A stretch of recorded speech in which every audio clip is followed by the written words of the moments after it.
Oi. Oi, pessoal. Queria abrir aqui dizendo que é uma honra participar desse palco aqui. Eu tive a oportunidade de conversar com o pessoal no almoço hoje e complementar a história de vocês nesse assunto tão relevante que é a inclusão financeira, né?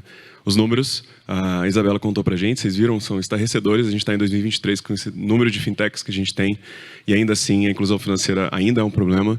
Então eu queria abrir para as considerações iniciais. Vamos na ordem aqui, pode ser? Sim, é um prazer de falar com vocês aqui. O meu nome é Tom. Eu sou o diretor de vendas na Azteco. Talvez vocês podem ouvir, né? Eu não sou brasileiro. Eu tento de esconder isto, mas às vezes não, às vezes não dá certo. Vocês vão também ver que o meu sotaque é um pouco mais português do Portugal. Então, desculpa para isso. E também desculpa para os erros que vou fazer no idioma de vocês. Antes de começar, só umas palavras sobre mim. Eu tenho umas paixões, né? Eu estou apaixonado pelo empreendedorismo internacional. Eu vivi em vários países, Taiwan, Brasil, e é no Brasil que aprendi português, entre aspas. Eu gosto de tudo disso. Também eu gosto muito de idiomas, de línguas, de falar línguas, várias línguas. Falo 6, pretendo falar 6, e com um pouco de chinês, então 7 ou 6,5.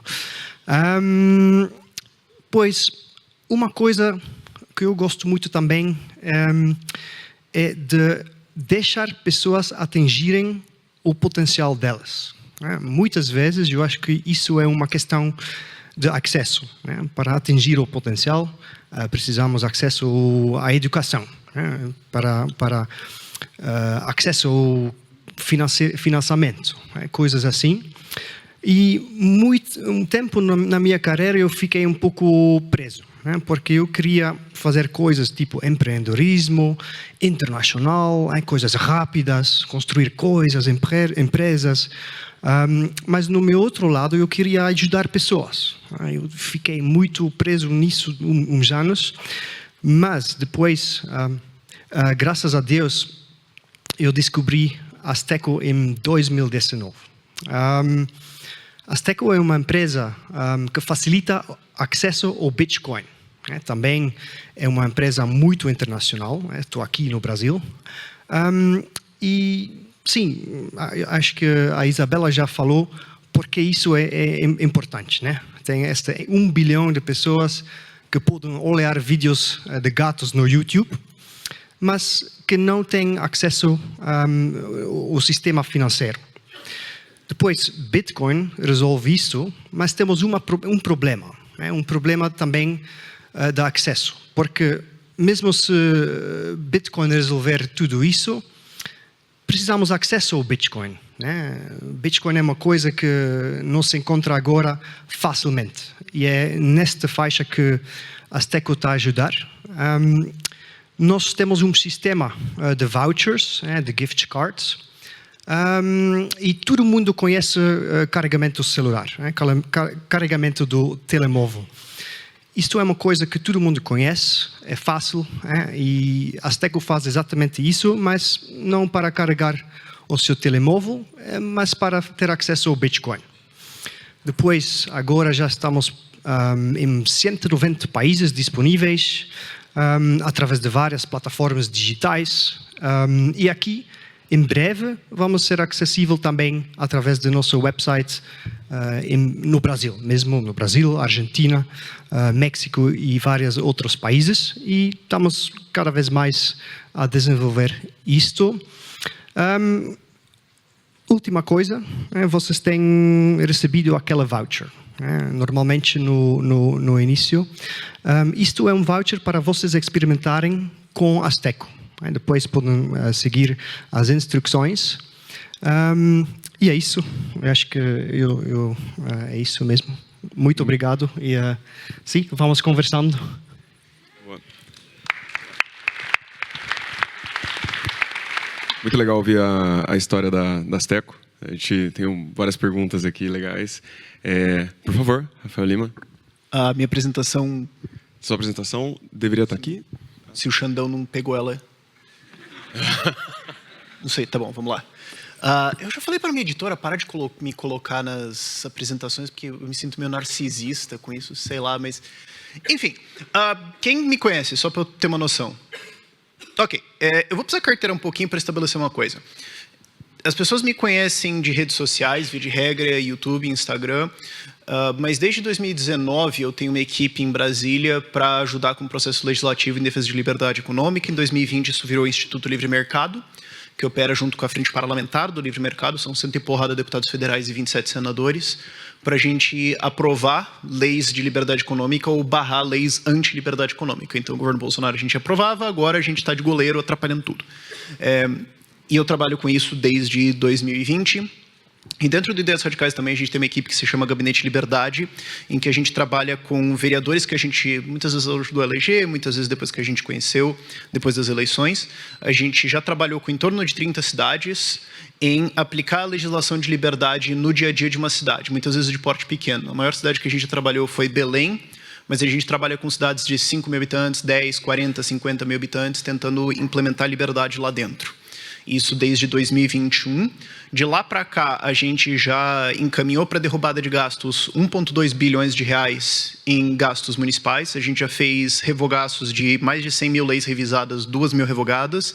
A gente já propôs mais de 300 projetos de lei e aprovou mais de 100 projetos diferentes que protegem liberdade, propriedade privada, facilitam empreendedorismo, forçam transparência, vários tipos de coisas. Que mais? Acho que tá bom já. A gente já fez bastante coisa nisso. Eu já trabalhei em nível legislativo, em nível municipal, estadual e federal, mas principalmente municipal e federal, porque estadual não tem muito o que fazer, porque é Brasil.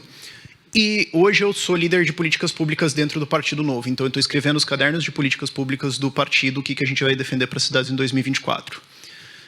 Eu vivo isso de resolver problemas na prática desde 2019 bem intensamente. As pessoas me conhecem muito mais como cara de redes sociais, mas essa coisa de resolver problemas consome muito mais horas no meu dia a dia. Então a gente abordou vários problemas de vários tipos diferentes.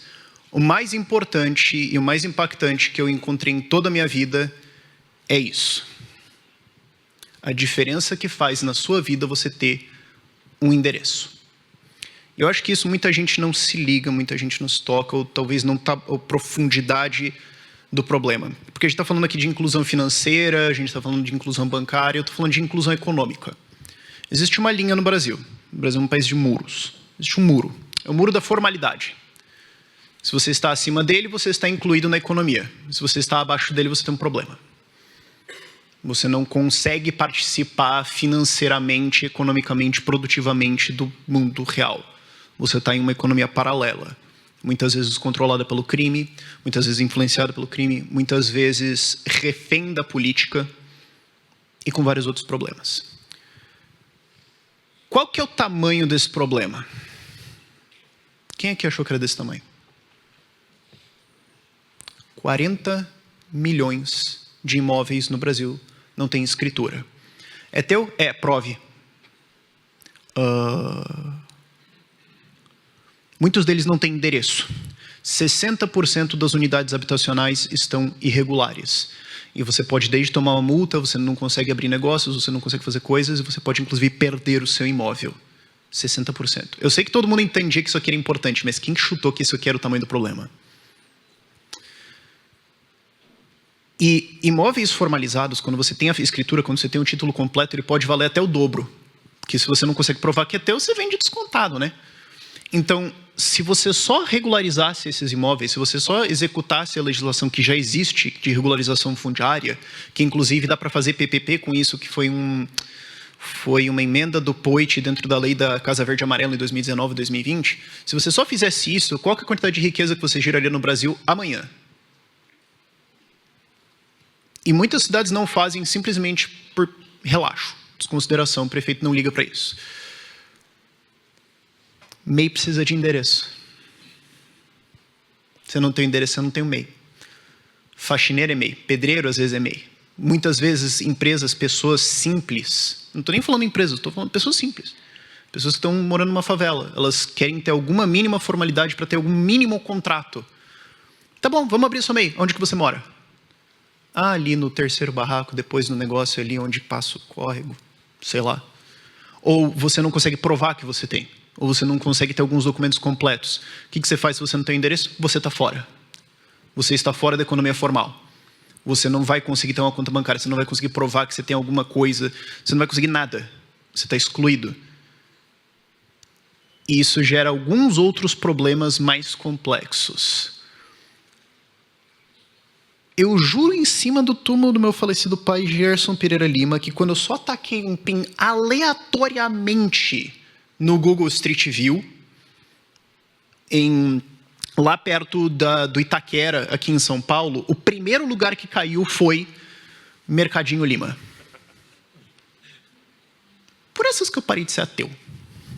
Não dava mais para defender. Vocês acham que isso aqui tem escritura? Será que esse cara consegue ter um CNPJ, que ele consegue ter acesso a crédito, que ele consegue pegar algum dinheiro emprestado para ter uma reforma para o mercadinho dele? Ou onde ele mora, alguma coisa assim? Vamos lá, quais que são os quinais mais comuns do Brasil? Isso aqui não é por ordem, mas dos 15 principais está aí. Comércio varejista de roupas, lanchonete, mercearia, cabeleireiro, comércio de bebidas, preparação de alimentos, vendo marmitinha, bares, manutenção elétrica. Todas essas coisas existem na periferia, existem na favela. Só que você não vai conseguir abrir ela se você não tem um endereço. Você não vai conseguir abrir ela se você tem um IPTU. Ah, lá, o libertário defendendo IPTU. Não estou falando isso. Estou falando que você não consegue provar que aquilo ali existe. Como é que você vai abrir uma empresa? Vamos pegar um exemplo aqui da preparação de alimentos. Você pode ter uma pessoa extremamente simples que ela tem uma cozinha em casa e ela prepara umas marmitas. Qual que é o sonho dela? Ter um contrato com 3 obras para vender marmita para pedreiro. Meu Deus, vai ser um balde essa marmita. Vai ser uma grana fantástica que você vai fazer. Beleza, a empresa quer fazer um contrato contigo. Ah, não dá. Eu não tenho endereço. Ah, eu quero ter uma manutenção elétrica. O teu sonho é estar no manutenção recomendada da Consul, da Electrolux, da Brastemp e tudo mais. Você quer estar no guezinho lá. Beleza, onde é que é a tua loja? Ou como é que você vai constituir empresa para passar em todo... Você não vai. E essas outras coisas, comércios, lanchonetes, etc., muita gente não sabe. Eu já tive um comércio. Foi uma longa história, mas eu já tive um comércio de vinho. Quando você consegue ter um CNPJ, você consegue ter prazo. Não é só crédito. Conseguir tirar um empréstimo, conseguir ter uma conta bancária. Você consegue ter prazo. Quando eu abri a minha mercearia, cara, a gente fez uma parede desse tamanho de vinho, eu não gastei R$1. Tudo consignado. Tudo a prazo. Se eu tenho o CNPJ, eu tenho prazo. O informal, ele só consegue vender na loja dele o que ele pagou à vista. E ele não consegue ter seguro. Se assaltassem a minha mercearia, você acha que eu ligava? É bom porque até me livro dos estoques empatados, né? Agora eu pego o dinheiro do seguro e compro o que vende. Dane-se. Agora, o cara que comprou tudo que ele tem ali para vender, ele é assaltado, ele não tem seguro, não tem nada, ele só perdeu tudo mesmo. Capaz que a loja dele acabou. Se você não tem endereço, você não tem escritura, você não tem escritura, você não tem CNPJ, você não tem CNPJ, você não tem prazo, você não tem prazo, você não tem estoque. Sem estoque, sem venda, frase padrão de comércio, e você não tem renda. Por que isso importa? –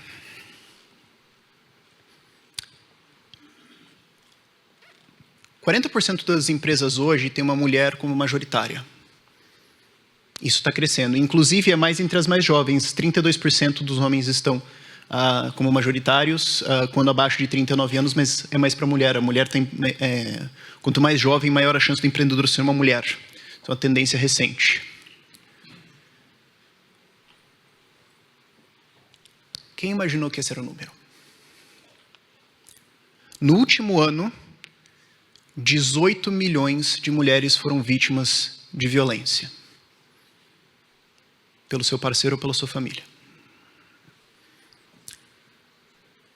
29% das mulheres sofreu agressão física nesses últimos 12 meses. 43% em algum ponto... Para pensar isso. E quanto mais baixa a renda, pior é. Metade quase. Em algum ponto vai sofrer violência física pelo parceiro. 53% dessa violência acontece em casa, o resto é por aí. E 25% delas, então em torno de 4 ou 5 milhões, apontam que... Por que você não sai disso? Porque eu tenho medo de perder minha renda. Quem que vai botar comida na mesa dos meus filhos? Quem que vai pagar minhas contas? Às vezes ela não tem uma educação completa, às vezes ela não tem um treinamento maior, ela não tem como gerar renda. E ela fica presa nessa relação de violência eternamente. Não é só sobre PIB, gente. Não é só sobre empreender, não é só sobre inovar. Você tem 4 ou 5 milhões de mulheres hoje no Brasil presas nisso porque elas não conseguem gerar alguma renda, e parte delas é porque elas não têm endereço, porque elas não conseguem ter um básico registro de empresa para ter um acesso à formalidade, para ter uma integração mínima econômica e parar de apanhar em casa. E se ela apanha em casa, provavelmente o filho apanha em casa. E isso aumenta a chance dele ser bêbado, dele ser drogado, dele virar criminoso, dele morrer. Isso aumenta a chance dele bater na esposa dele no futuro, nos filhos dele no futuro. Isso cria um ciclo gigantesco. Eu falo disso porque minha mãe já foi essa estatística. Minha mãe, quando era criança, ela cresceu aqui na Moca. Ela desmaiava de fome na escola. Meus avós não tinham dinheiro para comprar comida direito. Ela saiu disso porque ela fez a escola da Antártica, que fica ali perto da Moca, não sei quem conhece. Ela fez secretariado e saiu. Ela conseguiu crescer na vida. Mas ela estava dentro dessa espiral de violência. E quando, mais tarde, num relacionamento, ela estava também em violência doméstica, quem tirou ela disso foi uma empresa. Ela trabalhava no Boticário, o Boticário falou, isso está acontecendo, beleza, a gente vai criar 2 contra-cheques para você, um você pode mostrar para o teu marido, e o outro a gente vai te pagar bônus, férias, tudo está aqui. E com esse dinheiro depois você sai de casa, e ela saiu de casa, e é por isso que eu consigo estar aqui hoje. Ter um endereço, ter uma mínima propriedade privada, ter uma prova de que tua casa é tua, e de que você consegue construir um CNPJ, uma empresa, alguma coisinha em cima disso, permite que ela tenha um negócio, permite que ela tenha renda, e isso muda vidas. É por isso que quando eu vejo que um prefeito não está fazendo um programa de regularização urbanística, eu perco o respeito completamente por esse cara. Essa é a importância de propriedade privada, essa é a importância de regulação, de inclusão econômica, dessa inclusão financeira. Porque às vezes a galera pensa assim, é só fazer um Pix, é só um TED, é só ter Bitcoin e tudo mais. Não, é sobre você poder montar toda uma vida, montar uma família e montar isso em segurança. Eu quero concorrer a vereador ano que vem aqui em São Paulo, e as pessoas acham que é porque o cara gosta de economia, porque ele quer entrar em política e tudo mais. Não. Eu gosto de resolver problema e eu realmente quero atazanar completamente a vida do Boulos. Eu sou movido por raiva, eu não vou mentir sobre isso. Agora, o fato é que toda vez que eu vejo uma favela, que eu vejo um cortiço, e minha mãe já mora em cortiço, toda vez que eu vejo uma desses comércios irregulares, que eu vejo essas casas todas quebradas, eu fico pensando, a minha mãe escapou, mas a mãe de alguém está lá. Obrigado, gente.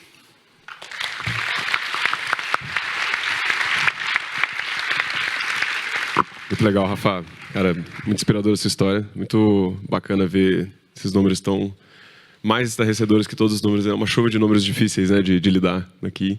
Queria passar a palavra agora pro Fer. Oi? Quer meu microfone? Ah, ele vai no púlpito. Perfeito. Fica à vontade.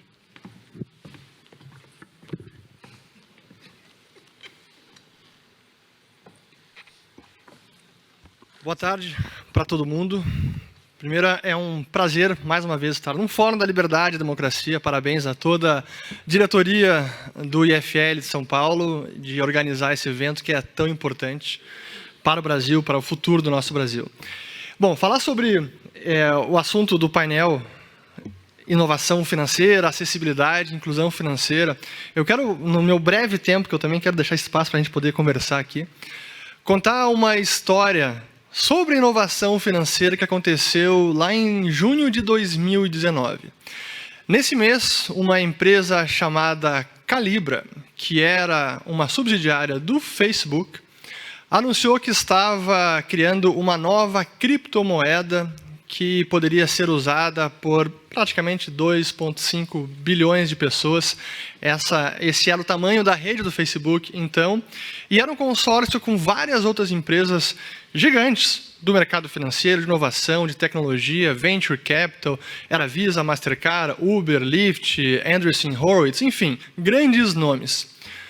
Só que esse projeto tinha um grande problema. Essa criptomoeda ela seria lastreada numa cesta de moedas nacionais, dólar, euro, iene, libra esterlina, franco suíço. Só que logo que foi anunciado esse projeto, na semana seguinte, o David Marcus, que era o líder da empresa Calibra, foi convocado para o Senado americano para prestar esclarecimentos. Mas como assim? Uma empresa privada vai lançar uma moeda paralela? Não, esse projeto dessa maneira não vai adiante.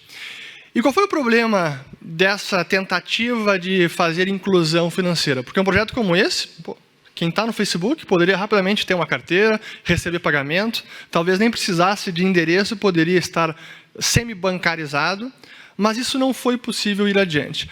Porque o problema da inovação financeira é quando ela cruza a fronteira do dinheiro e acaba entrando no terreno da inovação monetária.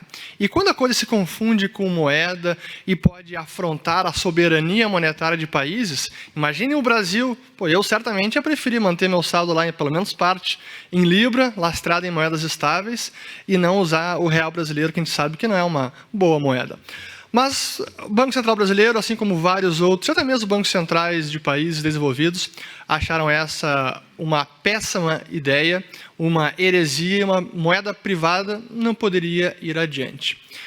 Só que esse episódio acabou provocando em muitos bancos centrais que fizeram, então, a sua resposta de, já que esse pode ser um projeto de inovação e de inclusão financeira, quem sabe nós, bancos centrais, não aceleramos os nossos projetos de moedas digitais de bancos centrais, no inglês chamado de CBDC, Central Bank Digital Currencies. E esse episódio, então, acabou catalisando vários projetos por vários bancos centrais que aceleraram essa forma de inclusão financeira, uma moeda digital emitida pelo próprio Banco Central. Só que, apesar de ser chamada de uma criptomoeda de Banco Central, não tem nada a ver com o Bitcoin. Na verdade, é a antítese. É algo centralizado, que pode ser monitorado, que alguém pode ser desplugado sumariamente do sistema. Então, não tem nada a ver com um sistema aberto, que qualquer um pode usar, pode receber fundos e mandar para qualquer pessoa em qualquer lugar do planeta. Esse não é o caso de CBDCs. E dependendo de cada país que esteja implementando uma CBDC, ela varia bastante. Países democráticos, como a República Popular Democrática da China, lá a versão deles é um pouquinho diferente. Lá eles chamam de DCIP, que é o Digital Currency Electronic Payments. Só que é um sistema que permite ao governo amplo monitoramento, conectar com o crédito de score social, que dependendo se você atravessar a rua ou fizer um comentário um pouco jocoso contra o Xi Jinping, você também vai ser desplugado do sistema. Então esse tipo de país está mais nessa variante, o que eles chamam de CBDC completa, ou a CBDC de varejo. Que aí sim é um grande atentado contra a liberdade e a privacidade individual. E é o que eu digo que é um projeto de intrusão financeira, vendido como talvez inclusão financeira, mas é na verdade um cavalo de Troia. Porque o que ele pode permitir, não importa o governo que esteja implementando, me importa as regras. O que o contrato inteligente está dizendo? Eu posso imprimir dinheiro, eu posso confiscar a conta do cidadão, eu posso bloquear alguém de receber a hora que eu quiser. Me importa, eu quero ler, eu quero o código-fonte. Vamos ler o código-fonte e saber realmente o que pode ser feito com esse sistema. Porque dependendo do governo que esteja implementando uma CBDC, pode ser realmente um dispositivo totalitário. Então esse é o risco da CBDC de ser realmente um sistema de intrusão financeira.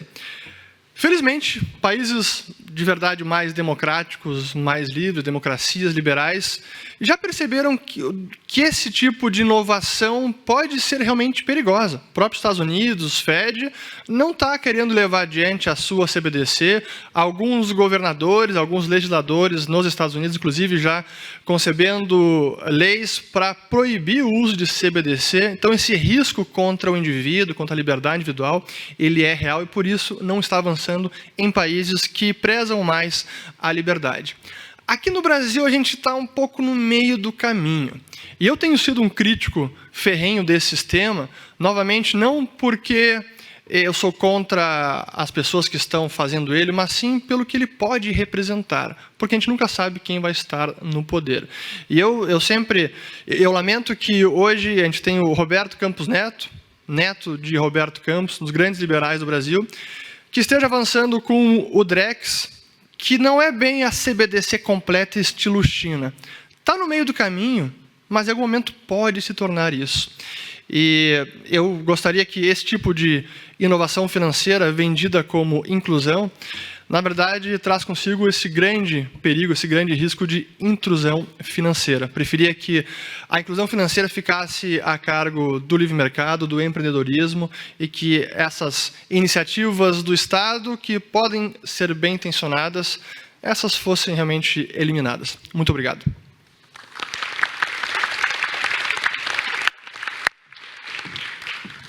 Gente, a discussão... O nível da discussão é alto. De novo, eu fico muito animado de falar desse assunto. Esse é um assunto... eu também trabalho com produtos financeiros há muitos anos. É um assunto que me dá muita alegria de falar sobre. Para a primeira pergunta, que eu queria abrir literalmente para os três, eu queria ouvir o que cada um pensa, eu queria contar uma historinha. Estava até puxando o fundador, um rapaz, um teólogo no interior do Piauí, chamado Joaquim de Melo, na cidade de São João do Arraial. Eles estavam com um problema que a economia não era... O povo era muito desbancarizado. Todos os problemas que foram conversados aqui aconteciam nessa cidade. E ele teve uma ideia maravilhosa de criar uma moeda local. E eles criaram a moeda dos cocais. E aí, quem quiser pesquisar no Google pode dar uma olhada, uma história fantástica. É o Banco dos Cocais, existe até hoje. Isso foi criado, acho que há uns 10 anos atrás, agora, se não me falha a memória. E está lá. Hoje, 1/5 do PIB da cidade passa nessa moeda. E é impressionante ver como o Estado não conseguiu ganhar da moeda local, porque funciona lá. Você consegue abrir banco, você consegue fazer negócio através dessa moeda e você se livra um pouco das amarras de leis que não foram desenhadas para aquela cidade. Aí, nesse contexto, a pergunta que eu queria falar para vocês é assim... É claro que uma ideia começa no escala, não é cocais, não vai ter Pix de cocais daqui a pouco, né? Não sei se nem se já tem, né? Mas é claro que uma ideia começa no escala, mas com as tecnologias que nós temos hoje, falando de Bitcoin, falando dos melhores acessos, o que você acha que líderes, empreendedores, assim como esse teólogo, assim, o que a gente consegue fazer que de fato muda um pouco desse cenário, não só na questão do endereço, mas com as tecnologias que têm surgindo mesmo? Eu acho uma primeira coisa a dizer aqui é que já temos tecnologia que foi distribuído no mundo, né? Por exemplo, falamos do WhatsApp. O WhatsApp é um app, não sei quantas pessoas usam o WhatsApp, mas são bilhões de pessoas. Este tipo de tecnologia, como a internet também, pode ser distribuído em todo o mundo com facilidade agora. Tem muitas pessoas, aquele bilhão de pessoas que não têm acesso financeiro, mas que têm um telemóvel e que têm também acesso digital. Eu acho que elas usam aquelas tecnologias. O único pedaço que falta é aquela parte de dinheiro, moeda. E eu acho que naquele exemplo, se podemos distribuir aquela tecnologia, neste sentido Bitcoin, para elas vão usando o Bitcoin como elas usam o WhatsApp. Depois, é só um problema de distribuição, né? Porque hoje em dia é difícil de comprar Bitcoin, é difícil de entrar nesse mundo. Mas elas têm um telemóvel, um celular, então elas compram carregamentos de telemóvel. Então, se elas compram carregamentos de telemóvel, também podem comprar Bitcoin desta forma. E eu acho que é um problema que pode ser resolvido facilmente se formos capazes de distribuir, de atingir aquelas pessoas no mundo na totalidade. Bom, quando há um problema, os empreendedores vão resolvê-lo. Acho que é um dos grandes ensinamentos, especialmente na escola austríaca de economia, justamente o papel do empreendedor, do homem criativo que enxerga oportunidades, que enxerga problemas e consegue criar soluções para resolvê-los. E no caso dos cocais, certamente é isso. Mas como você falou, não escala. Mas não escala porque não tem como escalar, mas porque o Estado não permitiria que escalasse. O Cocal está ali, é uma comunidade, beleza, a gente não consegue colocar uma agência bancária, os bancos não vão lá, etc. É difícil entrar um carro forte do Banco Central para despejar cédulas de reais, então tudo bem, pode funcionar. Mas isso, se ganhasse tração, logo seria interrompido. E esse é o problema de boa parte da inovação financeira que ela é barrada já antes de nascer. Porque é um dos principais setores, talvez dos únicos, em que você precisa de licença para inovar. E quando você precisa de autorização para inovar, cara, isso é a antítese da inovação, especialmente inovação disruptiva. Se fizessem pedissem autorização para a criação do Bitcoin, será que algum governo teria deixado lá atrás? Jamais, não tem como. E aí você falou do WhatsApp também, que eu lembrei acho que o Tom falou do WhatsApp, que eu lembrei que em 2000... Quando é que surgiu o Pix? Foi 2020? 2021? Eu não lembro, já tem bastante tempo. Mas, enfim, o Pix hoje, eu acho que a maior parte das pessoas acham uma excelente inovação e, sem dúvida, que ajudou muitas pessoas. É ruim ficar na posição de criticar o Pix. Mas está na mão do Banco Central. Então, só que quando o Pix estava para ser lançado, uma empresa chamada Facebook, dona do WhatsApp, estava prestes a lançar a sua versão de pagamento pelo WhatsApp. E só não foi adiante com o projeto porque o Banco Central disse, não, espera, deixa eu lançar o meu aqui, vocês não vão lançar o de vocês. Barrou a inovação do WhatsApp, pagamento, envio de dinheiro pelo WhatsApp, e disse, não, agora não pode. Ele não precisa dar justificativo, não pode porque eu não deixo. E claro, logo veio o Pix, que sem dúvida que ajudou muitas pessoas, mas foi uma inovação pela força. Porque os bancos, instituições financeiras, foram obrigadas a adotar o Pix. Não foi, que bacana o Pix, nós vamos... Não, está aqui o Pix, implantem nos seus sistemas, ele vai ter que funcionar agora. Esse tipo de inovação, eu acho que não é a melhor para o cidadão. O principal problema é que quando você vai ter uma relação financeira um pouquinho mais complexa do que comprar um pedaço de pão, você vai precisar de um contrato. Então, assim, sócios, empreender, crédito, né? Antes estavam falando que o Itaú rasga dinheiro pagando multa porque não consegue dar crédito para a periferia. Como é? Eu não sei onde é que o cara está. Se ele não paga, eu vou cobrar onde? Qual que é a garantia? O que eu faço, né? Ou lá no primeiro painel, que era o prefeito de Paraisópolis, que ele estava falando, a gente tem dificuldade para abrir empresas, para atrair investimento. Claro, mas como é que você vai abrir um negócio? Você não consegue provar que o lugar está lá onde ele está. Então... O endereço é uma forma de você resolver isso. Agora, o problema é como é que você executa um contrato, né? Então, se eu vou ter um contrato com você, que é uma pessoa simples, de alguma região periférica ou de alguma cidade lá no meio da caixa prego lá, como é que eu garanto que se você não pagar, eu vou lá e cobro e faz acontecer? Quer dizer, no Brasil, cobrar crédito, cobrar inadimplência já é difícil. Agora, nesse caso, é impossível. Então, quando você não tem como executar um contrato, como você não tem como dar uma sanção, então a regra ou a condição é opcional. Então você tem aquela coisa de o crédito que o cara toma e nunca paga, que acontece no Brasil, né? Tem gente que vive de rolo assim. Só que quando a coisa fica gravada, você não consegue minimamente funcionar. Então, assim, quem resolver tecnologicamente como fazer isso, parabéns, você está entrando numa economia de trilhões de reais.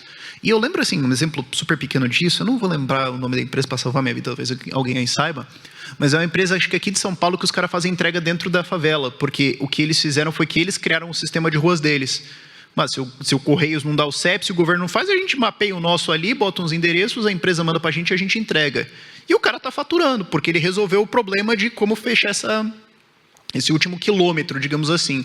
Quem resolver isso para contrato, nossa senhora, parabéns. A gente tem um problema de insegurança jurídica no Brasil que atrapalha muito o crédito nesse sentido. E aí, até fazendo um gancho nessa linha de raciocínio,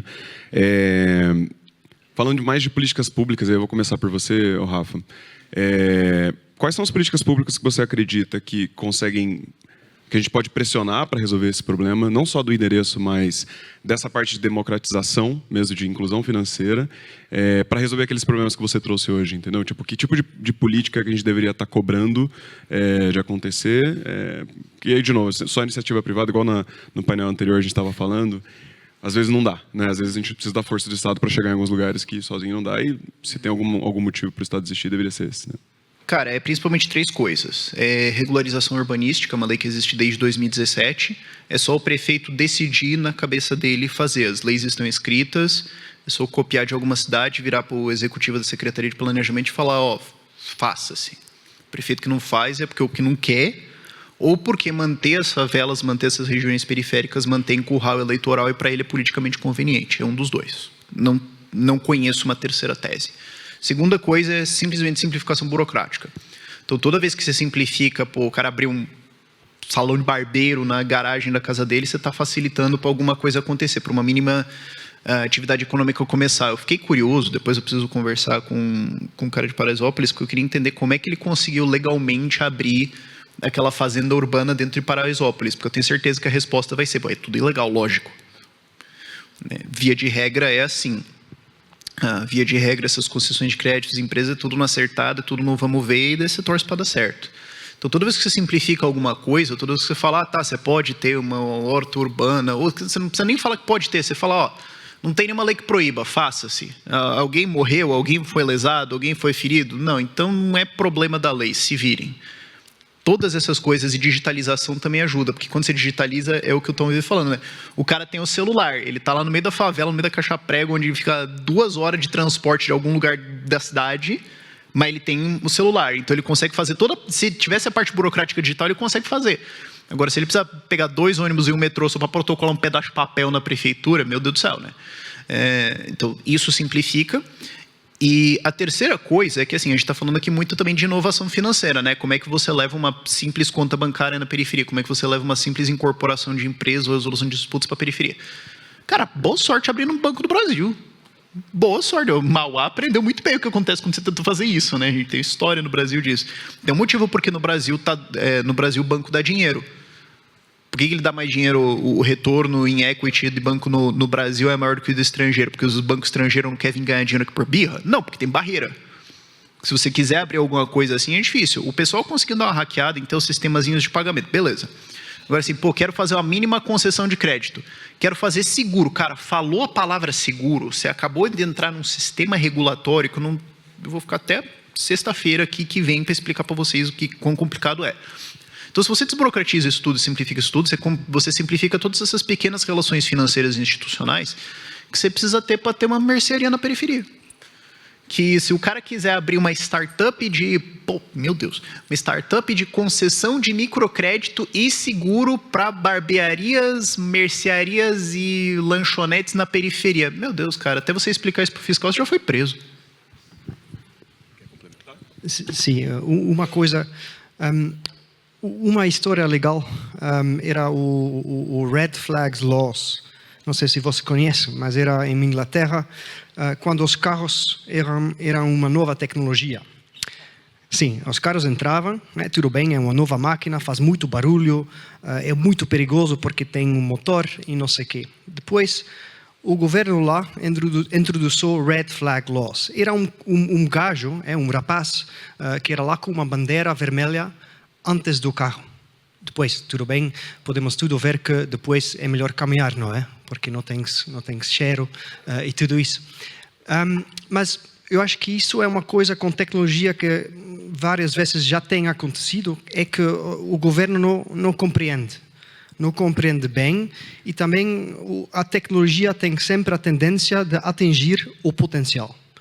É um pouco a mesma coisa com a internet, né? até certa altura. E eu acho que eu sou muito otimista, né? E eu acho realmente que agora Bitcoin já é demasiado desenvolvido para ser parado, né? Porque já está muito dentro do sistema financeiro, já tem lá grandes empresas como BlackRock, né? Que vão lançar um ETF e tudo isso. E eu acho que então é demasiado tarde para parar aquilo, e se acreditamos nesse surgir de uma tecnologia para atingir o potencial total da tecnologia, eu acho que o meu conselho para os governos é simplesmente, em inglês, get out of the way. É só isso. Mas eu acho que isso vai acontecer. E já aconteceu na história das coisas e vai acontecer novamente. Boa. E aí, até seguindo um pouco, eu vou fazer uma pergunta bem fácil aqui sobre taxa de juros. Uma pergunta que chegou aqui para a gente que faz bastante sentido no nosso contexto, assim, a gente fala muito de taxa de juros alta e a gente fala de spread, né? Que é a composição dos juros ali para quem vai tomar crédito. A gente estava falando de microcrédito aqui, é justamente a primeira taxa base do país, depois tem o spread do banco. E no Brasil a gente tem uma taxa muito alta. Até já é difícil ter acesso, a inclusão financeira vai além só de ter acesso à conta bancária, mas a você se qualificar para tomar um crédito. E os juros faz parte do assunto, né? O que você acha que a gente deveria mudar no nosso mercado, seja pela iniciativa privada, seja por políticas públicas, para mudar um pouco desse cenário? Ou se não dá para mudar, por que não dá? Então, um pouco do... O que vocês acham nisso? Que dá para mudar? Dá. Fácil não é. Agora estava sendo discutido o marco das garantias para o crédito, né? Que é algo importante justamente para poder executar as garantias por trás de um empréstimo. E o Brasil é um dos países que menos consegue executar garantia. Está aí um dos motivos pelo alto custo da taxa de juros no Brasil, ou do crédito ser muito custoso. Só que a gente estava conversando até no almoço, né, que uma coisa é ter a lei, o marco das garantias. Outra coisa é quando cai na mão de um juiz que já tem a sua visão de mundo e já tem a sua decisão ideológica previamente tomada. De que adianta um marco de garantia? Então, assim, é um problema complexo, não é simples resolvê-lo, mas passa por isso. São várias etapas que precisam ser ultrapassadas e, sem dúvida alguma, o marco das garantias é uma delas, mas a outra é a mentalidade. O problema de juros no Brasil é um negócio de camadas, né? Já dizia o Lisboa, isso aqui é trabalho profissional, né? Não é um problema só. Primeiro você tem oferta e demanda, né? Quanto crédito tem disponível, quanto que as pessoas poupam. O Brasil poupa muito pouco, até porque a gente é pobre e não tem muito sobrando para poupar. Mesmo que a gente poupasse uma alta porcentagem do nosso salário, uma grande porcentagem de nada, ainda nada. Então tem pouco crédito disponível. Do que tem, o governo abre déficit praticamente todo ano. Porque assim, toda vez que falam assim, o déficit do governo vai aumentar em R$1 bilhão, lê uma manchete como vai ter R$1 bilhão a menos de crédito circulando na economia, porque o governo vai tomar emprestado aquilo. Então vai sobrar menos para vocês. Então, de um lado, a oferta de crédito poderia ser muito melhor no Brasil, porque a gente não poupa, porque baixa educação financeira, perigo, um monte de coisa. Depois você tem na demanda um porco gigantesco comendo toda a lavoura todo dia, que não sobra nada para a gente. Do que sobra de crédito que é concedido, você tem várias dificuldades e custos de conceder, você tem menos competição, você tem restrições de quem pode entrar, então você tem menos competição, que sobe preço. E depois, quando você concede o crédito e o cara não paga, você ir lá e cobrar é muito difícil. No Brasil, você sabe de cabeça quanto que é? Pode ser economizar o número um pouquinho, mas é tipo, não é mais do que 30%, né?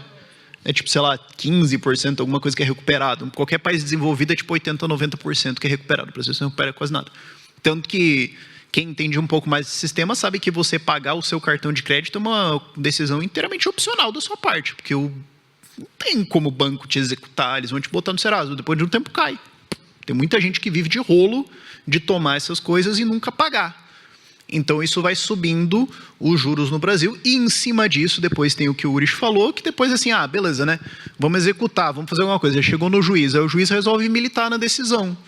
Ele resolve falar, não, eu acho que esse juro aqui está errado, eu acho que vai cobrar outro. Eu acho que eu não vou cobrar, porque eu me compadeci aqui, né? Não tem juiz que acorda e decide que a Uber agora é todo mundo CLT e vai pagar R$1 bilhão ou dólares de multa, sei lá, dane-se. Vive tendo isso. Então, assim, você vai conceder crédito no Brasil, vai ter todos esses custos. Aí o juro vai ser esse negócio gigante. Aí o que acontece? Você vê lá em Brasília, enfileira de esquerdista para falar que o juro é grande porque o banco é sacana, porque o malvadão é o banco, o malvadão é quem empresta, a culpa é dele. Aí os outros bancos, os outros credores, os investidores do resto do mundo vão olhar para isso e falar, beleza, eu entendi, não é para eu ir aí. O que gera de novo problema de oferta e a gente entra no loop. E aí uma das soluções que agrava esse problema e retroalimenta ele é o crédito subsidiado ou então crédito direcionado. Bom, já que o juro é alto, não tem como conceder empréstimo imobiliário, então vamos subsidiar esse e o outro. E é o crédito rural, é o financiamento imobiliário que tem que ser direcionado pela poupança e assim por diante. Então é a meia entrada do crédito, faz o restante do crédito também ser muito caro, né? Faz muito sentido, muito sentido. Até fazendo a analogia do negócio de filantropia, né? Você está dando ajuda, colocando demais a mão no lugar que o mercado deveria agir, se atrapalha ali o mercado, né? Aí tem uma outra pergunta aqui para gente. Tem algumas lições que a gente pode tirar olhando para fora, né? No Peru, a gente tem uma história de maior regularização fundiária ali, né? E aí, voltando para o assunto moeda, tem o teste lá de El Salvador que colocou Bitcoin como moeda oficial, até para Azteco deve ser muito forte lá em El Salvador, né? Por conta disso. Uma empresa lá. Então, assim, eu queria que vocês dissessem que lições que a gente pode tirar desses experimentos que estão acontecendo ao nosso redor para o nosso contexto daqui. Se você quiser começar aqui, Tom.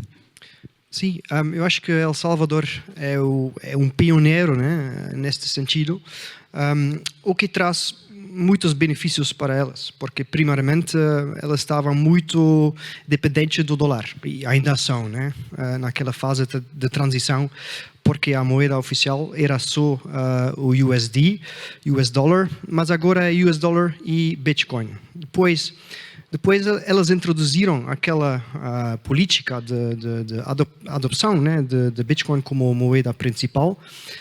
Elas já têm uma economia muito melhor.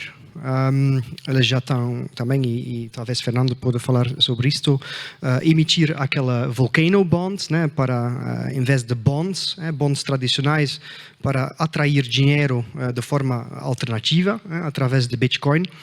Também o presidente está a introduzir muitas leis para taxas muito baixas para inovação, para empresas que fazem coisas com Bitcoin e com tecnologia. E toda essa política, eu acho que mostra que aquilo é o melhor caminho. E o que eu acho vai acontecer, vai ter outros países a olhar isso. Hoje em dia, né, por exemplo, Bélgica, eu sou belga, ou Portugal, elas estão a fechar muito, elas estão cada vez taxas mais elevadas e tudo isso. Mas isto pode ser uma tendência geral, mas eu acho que vai ter pequenos países que dizem, olha, se nós fizermos a coisa de uma maneira diferente, né, como El Salvador, que é um caso muito extremo, eles vão ganhar muito e eles vão atrair pessoas inteligentes e vai ser um pouco tipo novo Singapura.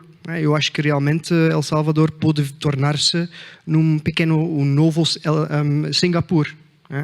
E depois, quando isso acontecer, isso vai dar volta a mais países a experimentar e vai ter um mundo um bocadinho fragmentado, né? Vai ter aqueles países que fazem coisas de maneira, sim, mal, e vai ter países que mostram que há outro caminho. Eu acho que El Salvador é o pioneiro em fazer isso e vamos ver o que acontece no futuro. Falar um negócio que pode parecer um pouco arrogante, mas assim, não tem muito mais o que aprender. A gente já sabe há 2, 3, 4 décadas, no mínimo, o que funciona. Propriedade privada, segurança de contratos, regras claras, estabilidade financeira, não tem inflação e, como você falou, get out of the way. Não tem muito mais assim, o que aprender com os exemplos. Tem uma porrada de exemplos de países que deram certo, tem os exemplos que deram errado. Por que não acontece? Política. Porque tem político que não quer fazer, que é folgado, porque é puramente vagabundo, ele não está afim de ir atrás e resolver e tirar amarras, porque ele prefere ficar com os pés em cima da mesa. E você tem o mau caráter e o corrupto, que é o cara que ele não quer fazer porque ele vai perder um curral eleitoral, porque ele vai perder algum favor político, porque ele ganha com o cartel existir, ele ganha com alguma coisa, ou porque ele ganha com a regra existir, porque ele vai vender, pular a regra, ou ele vai vender a barreira, ou ele vai vender, de alguma forma, uma vantagem ali. Como é que você supera isso? Bom, o folgado, você ou estimula o cara de formas educadas ou menos educadas, dependendo do quão puto você está no dia. Você pode, de alguma forma, ganhar a eleição e entrar lá, e a gente está conseguindo fazer isso com o Novo em alguns lugares. E o cara mau caráter, você prende. Não é muito mais tecnicamente complicado que isso, é um problema de execução e mobilização, um constrangimento e encher o saco dos caras. E tem os caras que, por mais que eles entendam, eles vão continuar sendo criminosos, porque é o que eles são, e aí é caso de polícia mesmo, aí pode chamar o Deltan para dar um painel que ele explica para você. E política industrial não precisa? Não, só para, ainda na questão de inovação financeira, inclusão financeira e dos casos de países, para mim, um dos casos mais importantes que podem se tornar realidade neste momento é o nosso vizinho, Argentina. E eu começo primeiro lembrando o completo fracasso da Argentina na gestão da moeda, do governo argentino, do Banco Central da República da Argentina, que conseguiu fazer essa maravilha do peso argentino, que ninguém quer o peso argentino lá. Que chegou ao cúmulo, essa notícia eu li ontem, até publiquei no meu vídeo de ontem. A Argentina imprimiu milhões de notas de 1.000 pesos e 2.000 pesos. 1.000 pesos vale $1. E a maior denominação que eles têm é 2.000 pesos, que vale $2. Para trazer esse dinheiro lá da Alemanha, onde foi impresso, eles vão ter que fazer uma nova licitação, são centenas de containers, tudo isso pesa 117 toneladas para trazer todo esse dinheiro impresso da Alemanha. Para imprimir 1 milhar de notas de 1.000, então 1 milhão de pesos, custa $107. $107 para imprimir $1.000 e sei lá mais eu quanto para trazer o dinheiro para a Argentina, que quando chegar talvez vai valer a metade. É o completo fracasso. Mas mesmo nesse cenário, o inovador, o empreendedor consegue resolver o problema. Lá o Mercado Pago, tem a bilheteira Mercado Pago, que é a carteira digital, que lá praticamente qualquer comércio, o cara que vende o mate na rua, ele aceita com código QR o Mercado Pago. Então, até nesses extremos, a inovação consegue resolver. Mas isso foi um parênteses da minha resposta. Para mim, o caso mais importante agora que a gente tem na Argentina, domingo, dia 22, temos a eleição presidencial, favorito Javier Milei, e a sua proposta de reforma monetária, que para mim é muito superior ao que fez o próprio governo em El Salvador. Porque o que eles querem fazer lá é uma dolarização como primeiro passo para eliminar o Banco Central e depois, no segundo momento, permitir a ampla e irrestrita liberdade monetária. Você pode ser livre para escolher a moeda que quer usar, para produzir a moeda, se alguém quiser usar a sua moeda, que use, pactuar contratos em qualquer moeda. Essa é a grande reforma dele, e para mim essa é a melhor reforma, especialmente para o âmbito monetário. É a liberdade irrestrita de escolher moeda. Obrigado. Pessoal, nosso tempo aqui infelizmente acabou, o papo está muito legal. Eu queria agradecer a todos vocês, acho que foi muito rico aqui tudo que a gente dividiu nesse assunto tão relevante que é inclusão financeira, que é o primeiro passo para a autonomia que um ser humano, um indivíduo, deveria ter como adulto. Então é isso. Obrigado a vocês.